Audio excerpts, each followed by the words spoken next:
পৃথিবীর প্রথম ঘর হলো কাবা। এটা কে বলেছেন? কে বলেছেন? আল্লাহ বলেছেন। আল্লাহ বলেছেন বিসমিল্লাহির রহমানির রহিম ইন্না আউওয়ালা বাইতিন উদিয়া লিন-নাসি লাল্লাযী বিবাক্কাতা মুবারাকান ওয়া হুদাল লিল-আলামিন। আল্লাহ তাবারাক ওয়া তাআলা বলছেন বিশ্ববাসীদের তোরা কান খুলে শুনেলে, ইন্না আউওয়ালা বাইতিন প্রথম ঘর হলো আমার, উদিয়া লিন-নাসি ঘরটা বানিয়েছি আমি মানুষের জন্য, বিবাক্কাতা মুবারাকা এটা হলো মক্কা মুকাররমায়। আর ওই ঘরটা কেন বানালাম? ওটা দোকান বানাবো না, ওটা মাকান বানাবো না, ওটা হসপিটাল বানাবো না। ওই ঘরটা কেন বানিয়েছি? আমি মানুষের জন্য বানিয়েছি। উজিয়া লিন-নাস, আর সেই ঘরটার কারণ কি? হুদাল লিল-আলামিন, ওখান থেকে সারা পৃথিবীর মানুষ হেদায়াত পাবে।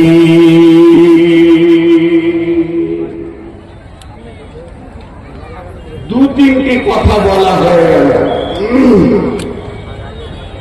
ঘরটা হলো প্রথম ঘর, ঘরটা কার? আল্লাহ। তাহলে আল্লাহকে কি আপনার আমার মতো ঘর লাগবে, বিছানা লাগবে, বালিশ লাগবে? জি না, আল্লাহ এগুলো থেকে মুক্ত। আল্লাহর কোনো আসবাবের দরকার নাই, আল্লাহ আসবাব থেকে মুক্ত। ঝামেলা মিটে গেল। আল্লাহ বলছে ঘরটা তো তোদের লেগে বানালাম, ঘরটা আমার, কিন্তু বানিয়েছি তোদের লেগে। এখানে ধরেন মাদ্রাসা আছে, মৌলানা ইসরাফিল বলছেন কিংবা আপনাদের সদর বলছেন সভা যে একটা ঘর বানাও, আমার টাকায় ঘর হলো, ঘরটা তো মাদ্রাসার ছেলেদের, ওরা থাকবে করবে। আল্লাহ বলছে ঘরটা আমার, কিন্তু তোদের জন্য। কেন? জি ভাই কেন? যে জায়গাটা বসে আছেন এটা কোন থানা? রাউতারা থানা। তা এই মাটিটা রাউতারা না ওই মাটিটা রাউতারা? রাউতারা কই? আপনাকে রাউতারা যেতে হবে। থানার একটা অফিস আছে, গোটা থানার এরিয়াটা অনেক বড়, কিন্তু একটা অফিস আছে, আছে না নাই? আরে হ্যাঁ না বলে না? আছে। তাহলে সেই অফিসটাতে কি কাজ হয়? আপনি যে অভিযোগ করবেন সেটা আজ করবেন। স্যার মেরেছে, স্যার আমার ঘর চুরি করেছে, স্যার আমার মোটরসাইকেল চুরি করেছে। সরকার একটা ঘর বানিয়ে দিয়েছে, ওই অফিসের ঘরগুলোর ভিতরে পুলিশদের থাকার জায়গা, খাওয়ার জায়গা আলাদা, কিন্তু আপনার অভিযোগের জন্য যেটা মেন টেবিল থানার ওইটা একটা আলাদা। স্যার বলবে বস কি হয়েছিল? বলে পাশের বাড়ির সঙ্গে আমার ঝগড়া, সামান্য পানি দুল খেলিয়ে যে ও আমাকে মেরেছে, ওর ছেলে মেরেছে। বলে লেখ তুই দরখাস্ত দে, ওটা আমি দেখবো। আল্লাহ রাব্বুল আলামিন বলেন সারা পৃথিবীর বুকে লক্ষ কোটি আমার গোলাম রয়েছে, এদের কখনো বিপদ হবে, এরা কখনো কাঁদবে, এদের কোন দরখাস্ত থাকবে। যদি আমার ঘর একটা পৃথিবীর বুকে না রাখি, আমি যদি অফিস না রাখি, তাহলে এরা কাঁদবে কোথায়, চাইবে কোথায়, মাহবুবের ঠিকানা পাবে না। তার জন্য আমার আল্লাহ মক্কা মুকাররমায় একটা ঘর বানালেন, আর ওই ঘরটাকে সারা পৃথিবীর কেবলা করে দিলেন। তাদের আওতারার মসজিদ, কালীপুরের মসজিদ, রানীপুরের মসজিদ, কাটিহারের মসজিদ, ডালখোলার মসজিদ, আর আপনার তিনি সুদানের মসজিদ, নাইজেরিয়ার মসজিদ, আমেরিকার মসজিদ, বাংলাদেশের মসজিদ, ভারতের মসজিদ, সব কেবলার দিকে রূপণ করে দেবে। আমার গোলাম আমার কাছে চাইবে কাঁদবে। এর জন্য আল্লাহ বলছেন ইন্না ওয়ালা বাইতি, এটা আমার প্রথম ঘর, উজিয়া লিন্নাস, এটা বানালাম তোদের জন্য। আমি এখানে থাকি না, আমি এখানে খাই না, আমি এখানে শুই না, আমার এখানে বিছানা নাই, আমার এখানে বালিশ নাই, আমি এখানে পান করি না। এই জায়গাটা আমার পাশের জন্য নাই, এটা করেছি তোদের জন্য। তোরা এখানে কাঁদবি, আমার কাছে চাইবি।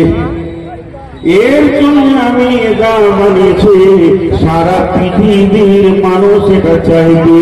তাই আল্লাহ তাবারক ওয়া তাআলা সূরা কুরাইশে বলছেন বিসমিল্লাহির রহমানির রহিম আল্লাযী আত'আমাহুম মিন জু'ইন ওয়া আমানাহুম মিন খাউফ।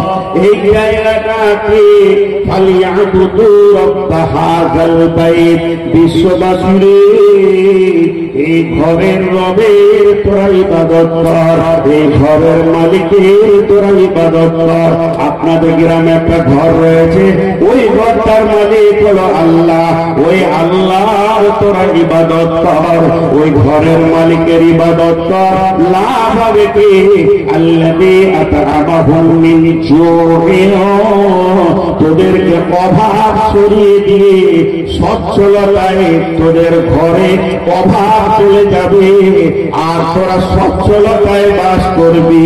আর কি হবে ওয়া আমানাহুম মিন খাউফ, আর যখন তোকে কেউ মারতে আসবে আমার আল্লাহ তোদেরকে আমান দেবে, নিরাপত্তা দেবে।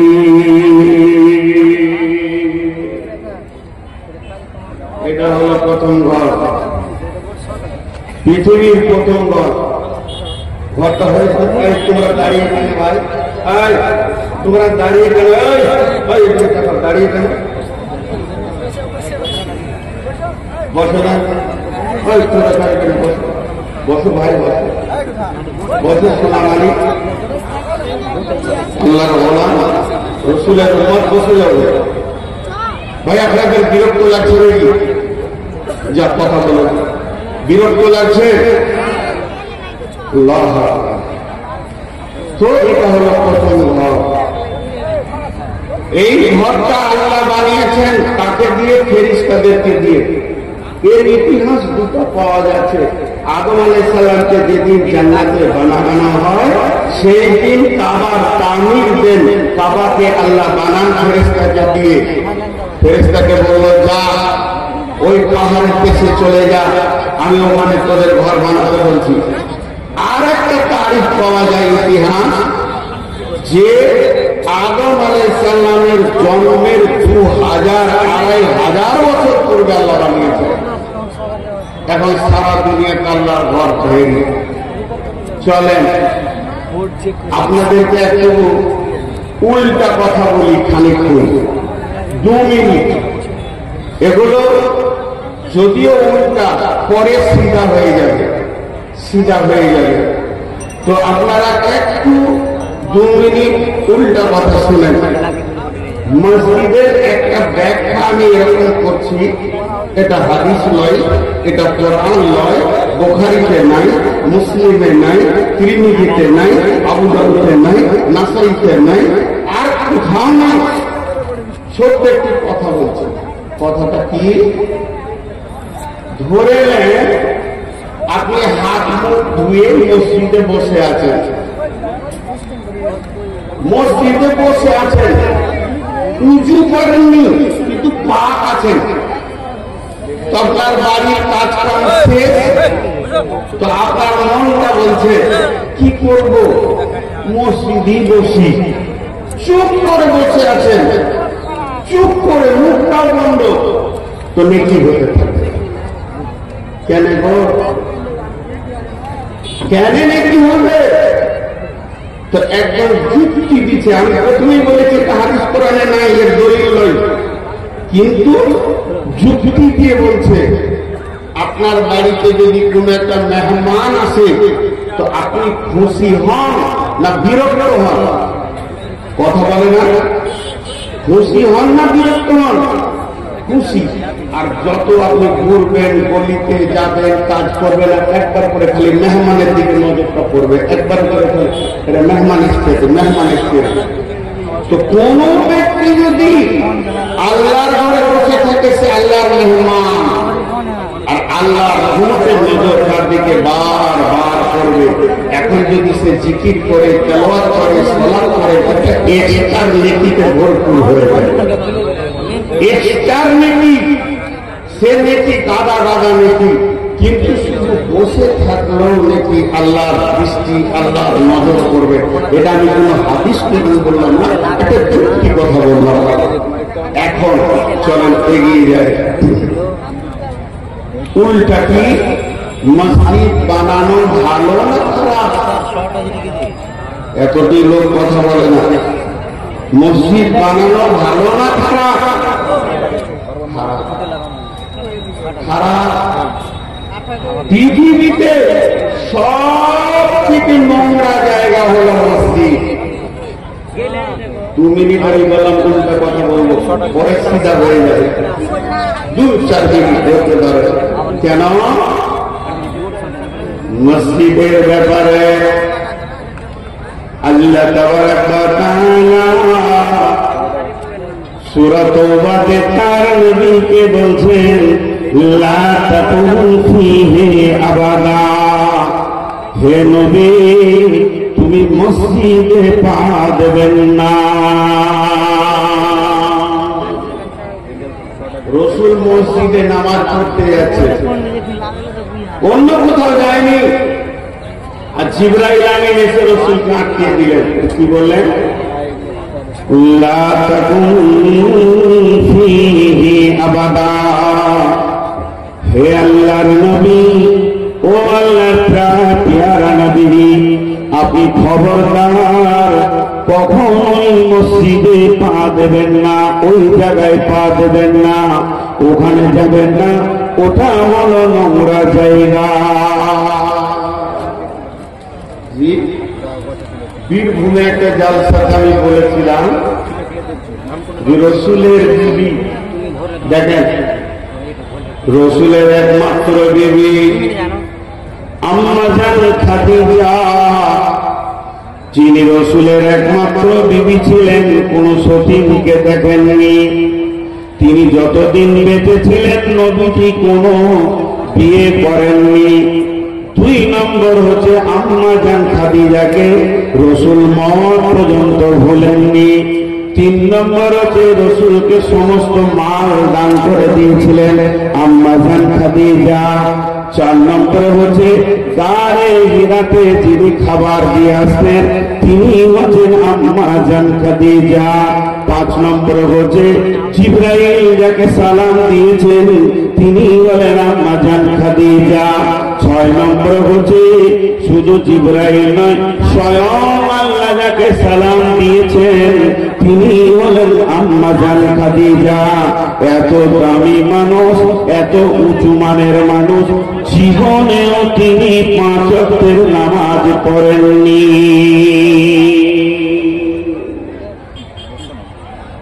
তাহলে তো আমাদের মা বোনেরা খুশি হয়ে গেল। আর নামাজ পড়ে কি করবো? রসুলের বিবি যাকে আল্লাহ সালাম দিচ্ছেন সেই লোকটা 5 ওয়াক্তের নামাজ জীবনেও পড়েনি। তাহলে আপনি আমি নামাজ পড়ার কি দরকার আছে? কিন্তু বন্ধু, এইগুলোর পেছনে একটা একটা একটা একটা কারণ আছে। কারণটা যখন বলবো তখন আপনারই মুখ থেকে বের হবে, ওই লেগে এই জন্যই। সেই কারণটা কি বন্ধুরা আমার? 5 ওয়াক্তের নামাজ কোন সালে কোন তারিখে আসলো এটা একবার দেখতে হবে। বিশ্বনবী মেরাজের রাত্রিতে সুবহানাল্লাযী আশরা বিআবদিহি লাইলান মিনাল মাসজিদিল হারামি ইলাল মাসজিদিল আকসা আল্লাযী বারাকনা হাওলাহু লিনুরিয়াহু মিন আয়াতিনা ইন্নাহু হুয়াস সামিউল বাসীর। তারপর কখন আয়াতটা নাজিল হলো, এটা আম্মা জান খাদিজা আয়াত শুনতে পাননি, কারণ আল্লাহর নবী মেরাজ হয়েছিল হযরতে আয়েশার ঘর থেকে। আয়েশার বিছানায় শুয়েছিলেন, আয়েশার কাছে শুয়েছিলেন, আর এখান থেকে মেরাজ হয়েছে। অতএব আম্মা জান খাদিজা তখন মারা গেছেন। আর নামাজের 5 ওয়াক্তের হুকুমটা যখন আসমান থেকে আসলো, তার আগে আম্মা জান খাদিজা দুনিয়া থেকে চলে গেছেন, মারা গেছেন। তার মানে যখন থেকে 5 ওয়াক্তের নামাজটা স্টার্ট হয়েছে, যেদিন থেকে 5 ওয়াক্তের নামাজ মুসলমানের উপরে ফরজ হয়েছে, তার আগে তিনি আম্মা জান খাদিজা পৃথিবী থেকে চলে গেছেন, দুনিয়া ছেড়ে চলে গেছেন। এর জন্য 5 ওয়াক্তের নামাজ তিনি পড়েননি। এ কথাটা বলা ভুল হবে, বরং এই রকম বলতে হবে তিনি তার জীবনে, তিনি তার হায়াতে 5 ওয়াক্তের নামাজের হুকুমটা পায়নি। জায়গাটা ক্লিয়ার হয়ে গেল। মা বোনেরা বলবে হ্যাঁ তাহলে নামাজ পড়তে হবে। উনি নামাজের হুকুমটা দেখেননি, তার আগে চলে গেছে, ভেজাল ঢুকে গেল। তেমনি রসুলকে মসজিদে ঢুকতে দেওয়া হলো না, তার পেছনে কারণ আছে। কারণটা কি? কারণটা একটু ছোট করে বলবো, লম্বা করে বলতে গেলে এই কারণটাতে 1 ঘন্টা লেগে যায়, আমি অত সময় নিব না। ছোট করে বলবো, ছোট করে। কেমন? আপনার গাবলেই বলি, একটা ছোট্ট মিশাল দিই। একটা ছেলে বিয়ে করলো, বিয়ে করার পর 4টা বেটা হলো। একটা বড় ভালো হাবিলি ঘর বানিয়েছে। 4 বেটার বিয়ে দিলে, 4 বেটার বিয়ে দেওয়ার পর 4টা বউ এলো, বহু। এখন বহুদের মেজাজ বিগাড় নিয়েছে। জি ভাই, ওই একটা ঘর আর একটা ঘর থাকবে না 4টা ঘর হবে? বলে বাপ একটা ঘর বানিয়েছে, সেটা থাকবে না 4টা ভাগ হবে? 4টা ভাগ হয়ে গেল।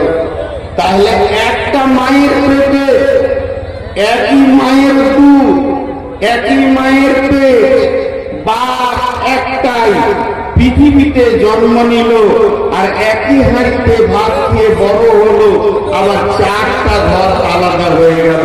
তাহলে যে গ্রামের মসজিদে আপনাদের জামে মসজিদের জালসা করছেন, এই মসজিদটাতে কতগুলো ফ্যামিলির লোক ঢুকে, কতগুলো খানদান ঢুকে।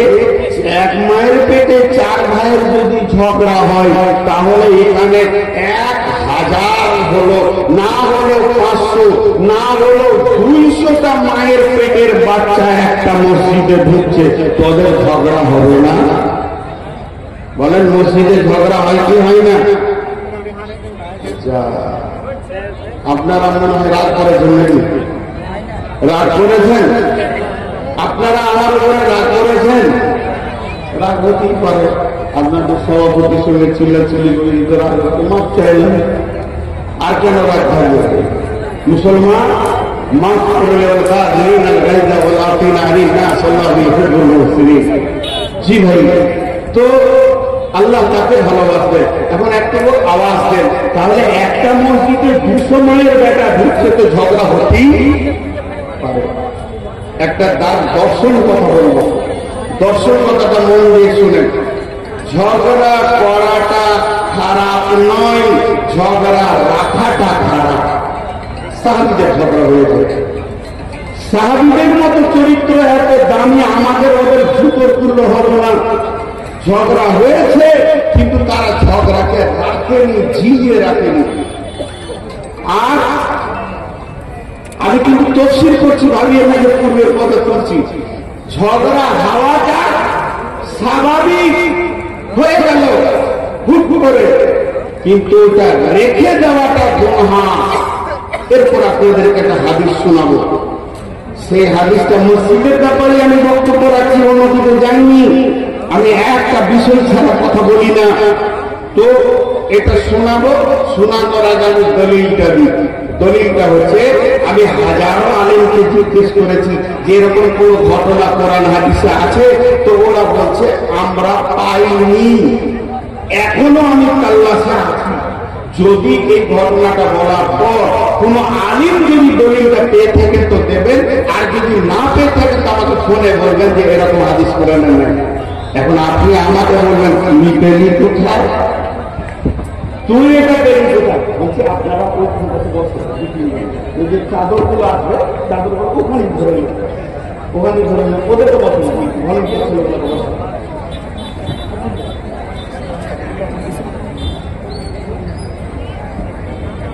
ওই সাইডে বসে।